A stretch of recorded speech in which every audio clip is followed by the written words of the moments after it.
There is something inside you that most people will never be able to explain, not because it's hidden, not because you're mysterious for the sake of being mysterious, but because what lives in you operates on a frequency that the majority of people simply don't have access to.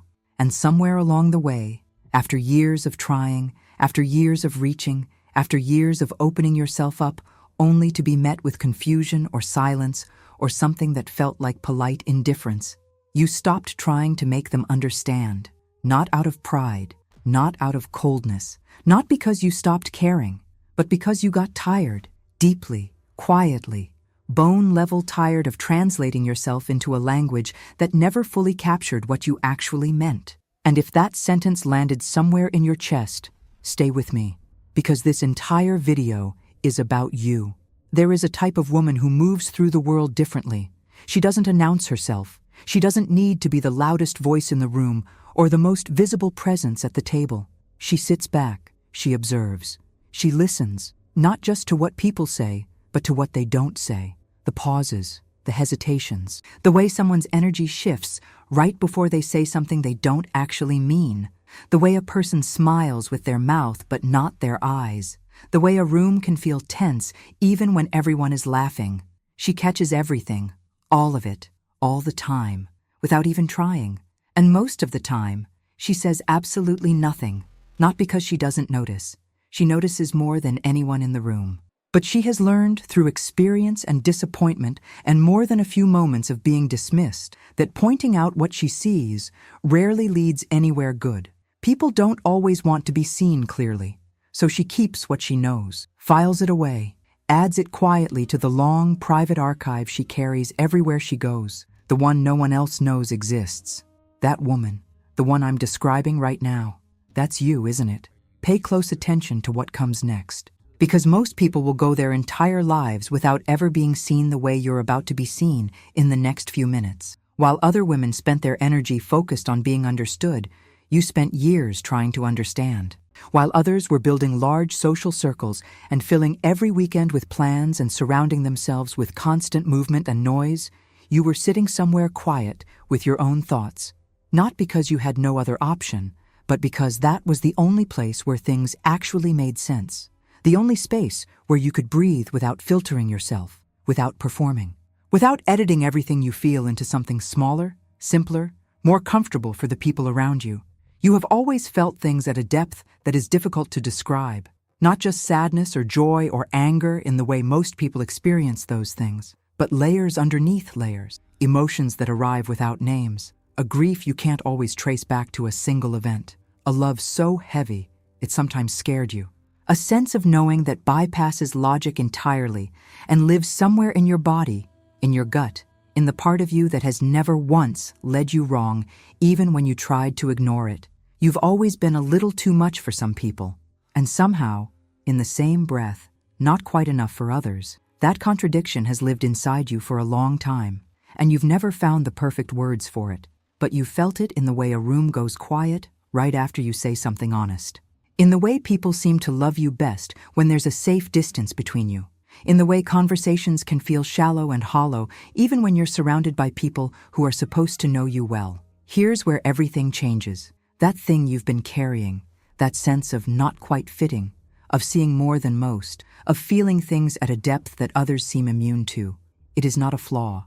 It is not something to be corrected or managed or medicated or softened.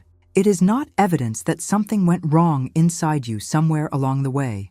It is a different kind of mind, a different quality of perception, a different way of receiving the world. And the world doesn't hand out a manual for women like you, because women like you were never meant to follow the manual in the first place. Think about the last time you were in a room full of people and still felt completely alone. Not because no one was speaking to you. People were speaking to you, smiling at you, laughing with you, asking you questions and seeming interested in your answers. But there was this invisible wall between you and all of it, like you were watching the entire scene from a few feet outside your own body, like you were present physically, but somewhere else entirely in every way that mattered. You know that feeling. You've lived inside it more times than you can count, and after a while, you started to question yourself. Why can't you just enjoy the moment the way everyone else seems to? Why does everything have to feel so complicated, so layered, so heavy? Why do you leave gatherings and go home and spend the next hour replaying what was said and what wasn't said, and what you felt and what you couldn't explain? Here's what nobody ever told you. That wall isn't a barrier keeping you out. It's a lens bringing everything into a focus that others simply don't have. You're not disconnected because something is broken in you. You are perceiving what most people were never trained to notice. Your instincts, the ones that tighten your stomach before a problem has even fully formed, the ones that whisper something is wrong here when everyone else seems perfectly comfortable, those instincts are not oversensitivity. They are not anxiety disguised as intuition. They are data. Real, accurate, deeply intelligent data that your body has been collecting and processing your entire life. The woman who senses a shift in someone's energy before a single word has been spoken. The woman who walks into a room and within 30 seconds has read the tension between two people no one else has acknowledged. The woman who knew the friendship was already ending long before anyone said it out loud. The woman who saw the fractures in the relationship when everyone around her was still insisting that everything was fine. That woman has never been too sensitive. She has been precisely calibrated, and that calibration, that extraordinary, exhausting, relentless calibration, costs something real. This is the part no one talks about. Seeing clearly is not a comfortable gift. It is not the kind of thing that makes your life easier or your relationship simpler or your evenings peaceful. Seeing clearly is a specific kind of exhausting, not dramatic, not loud, but persistent. Like waking up every morning already carrying the full emotional weight of what the day is going to require. Like being the person in every room who holds the unspoken things, the invisible tensions, the needs that no one voices but somehow expects you to meet. Like giving enormous amounts of your internal world, your attention, your empathy, your perception, to understanding the people around you, and receiving almost none of that depth in return. You have sat with people you love, people you would do anything for, and felt invisible anyway. Not because they were cruel, not because they didn't care about you at all, but because they didn't have the capacity to go where you were going emotionally. They didn't know what to do with that level of depth or honesty or presence, so they defaulted to surface, small talk, comfortable routines, the familiar safety of conversations that never risk anything real. And you showed up anyway. You asked the questions that made them feel seen and heard and understood. You held space for their fears and their frustrations and their small daily dramas. You gave generously and quietly and without keeping score. And on the inside, some part of you was somewhere else entirely, waiting, hungry, longing for something that just never quite arrived. That is the wound that cuts deepest, not being hated, not being rejected in obvious, visible ways, but being surrounded by people who matter to you, people who claim to care, and still feeling like no one is really there with you. That particular loneliness, the kind that lives inside relationships and not outside them, is one of the quietest and most disorienting forms of pain a person can carry. And you have been carrying it for longer than you probably realize. Then something shifted, maybe gradually, over months or years of the same cycle repeating, maybe after one specific moment, one conversation, one betrayal, one instance of being dismissed one too many times, that broke something open in you. But at some point, you stopped reaching. You stopped over-explaining yourself to people who never seemed to fully receive what you were offering. You stopped trying to close the gap between who you actually are and what others seemed capable of holding. Not because you gave up on people entirely, but because you finally started to extend to yourself the same respect you had always given away so freely to everyone else. You got quieter, more deliberate.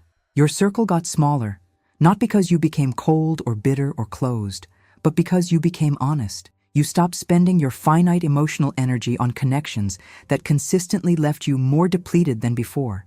You stopped performing warmth you no longer felt. You stopped pretending that access to your inner world was something everyone automatically deserved just by being present in your life. And some people didn't like that. Some said you had changed. Some got uneasy with your stillness, your silence, your refusal to over-explain or justify or shrink back to the version of yourself that was easier for them to be around. Some people who were never comfortable with depth called it distance. Some people who benefited from your openness called it coldness. Let them call it whatever they need to call it. Here is what is actually true.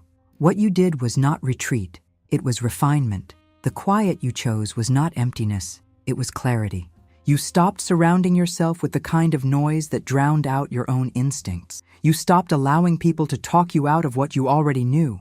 You stopped handing over your internal world to people who were only ever going to return it to you damaged. That is not isolation. That is discernment. And real discernment, the kind that comes from lived experience and actual loss and hard-earned honesty, not from fear or pride, is one of the rarest and most valuable things a person can develop. Most people will spend their entire lives reacting, running from discomfort, filling every silence with noise because the quiet asks too much of them, seeking validation from anyone willing to offer it, choosing familiar pain over the terrifying unknown of sitting alone with who they actually are. You chose the quiet. You chose to sit with yourself, fully, honestly, without the buffer of other people's noise. And that took a kind of courage that most people will never fully understand, because most people will never attempt it. Being truly alone with yourself means coming face to face with everything you've been holding. The grief that never had a proper ceremony. The anger you were too considerate to fully express. The love that went somewhere it was never received. The version of yourself you imagined you'd be by now. And the distance between that image and where you actually stand. The relationships that didn't end with dramatic confrontations, but with slow, quiet disappearances that somehow hurt even more. You sat with all of that. You didn't run from it. You didn't numb it. You didn't rush to fill the space with the next distraction. And in that stillness, something extraordinary happened. You started to know yourself in a way that is only possible for people who are willing to be alone with what's real. You started to trust your own instincts with a consistency that only comes from actually listening to them, not overriding them, not explaining them away, not apologizing for them. You started to move through the world with an internal compass that doesn't require outside validation to function. You started to become, quietly and without announcement, someone who belongs entirely to herself. That is not a small thing. That is not a consolation prize for someone who couldn't manage to fit in. That is the most important thing a person can become. So here is what I need you to hold before this ends. The depth you carry is not a burden you drew the short straw on. It is your architecture. It is the precise way you were designed to receive the world. And yes, it means you will feel more than others.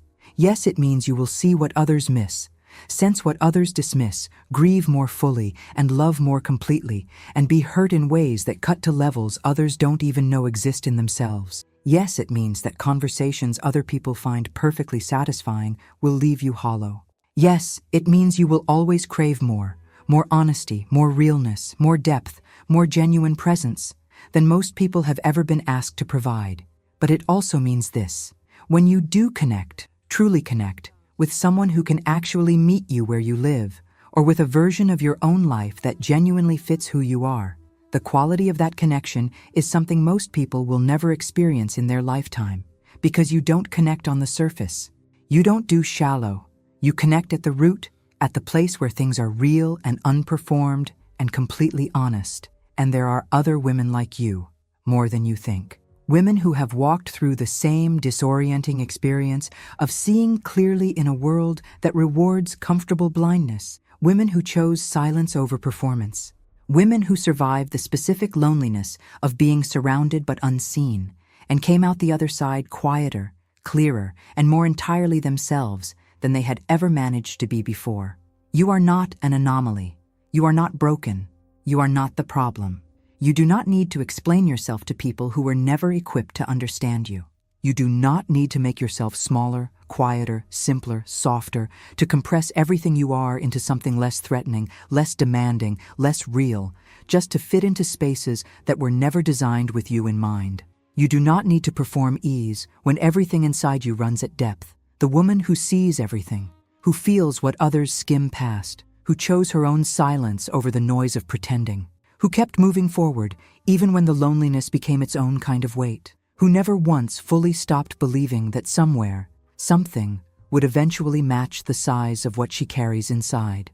She was never too much. She was always exactly right. She just spent too many years pouring herself into rooms that were never going to be worthy of what she brought through the door. That changes now.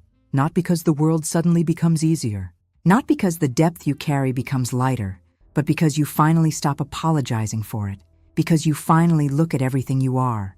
The sensitivity, the perception, the quiet, the longing, the refusal to settle for surfaces, and you call it what it always actually was. A gift, rare, difficult, and completely, entirely yours. That thing inside you that most people will never fully understand?